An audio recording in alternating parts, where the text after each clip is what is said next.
Hey everyone, Joel with Dissecting DIY. Just a quick tip here. I don't know if anyone's ever had a baby monitor with these micro HDMI ports, but they tend to wear out really quickly, and it's really frustrating because you have to buy a whole new unit.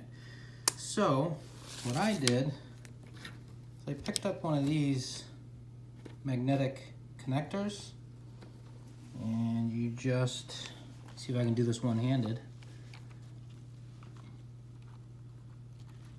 So you just plug it in. Once it's plugged in,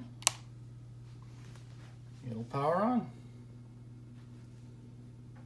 And if it gets pulled out, it just comes off, and there you go.